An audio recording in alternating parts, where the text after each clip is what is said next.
Дастан Сәтбаев Бёрнлидің футболшысы атанды, ресми түрде хабарланды. Әлеке, Бёрнли деген жақсы нұсқа деп бағалай аламыз ғой? Иә. Дастанда тағы қандай варианттар болды? Халл Сити, Страсбург сияқты әңгімелер айтылды. Челсидің U21 командасы қайратқа келуі мүмкін, Челсиде қалуы мүмкін деген сияқты көп біз жаңалықтарды оқыдық. Қандай нұсқалар болды? Бұл жерде бірден айтатын болсақ, Страсбург деген ешқандай инсайдерлер айтқан жоқ. Дәл сол Челси мен Страсбург командасының қарым-қатынасының арқасында шыққан еді бұл, иә. U21-ге келетін болсақ, енді Дастан ол деңгейден әлдеқайда жоғарырақ, себебі былтыр Чемпиондар лигасында ойнаған команданың көшбасшысы болды, ұлттық құраманың ойыншысы.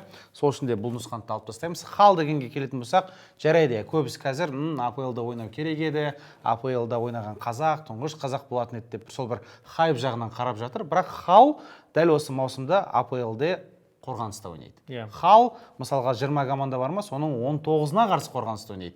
Біреуіне ғана шабуылдау мүмкін, ол біздің Дастанға қаншалықты пайдалы. Үнемі сен қорғаныста жүресің, маусымда ары кетсе 40 гол соғасың, оның 5-еуін Дастан соғуы мүмкін. Статистика төмен болып кетуі мүмкін. Сол үшін де Бёрнли, бұл қайтадан біз айтқанымыздай шабуылдайтын құрам, Бёрнлидің чемпиондыққа таласатын құрам, көп гол соғады, жоқ дегенде 70-80 гол соғуы мүмкін. Соның бір 10-15-і Дастанның еншісінде болса, бұл жалпы статистика керемет. Сосын ағылшын премьер лигасының аутсайдер командасында ойнап, апта сайын жеңіле бергеннен гөрі чемпионшипте көңіл күйге де жақсы да? Иә, көңіл күйге де жақсы және өзін көрсетуге де жақсы.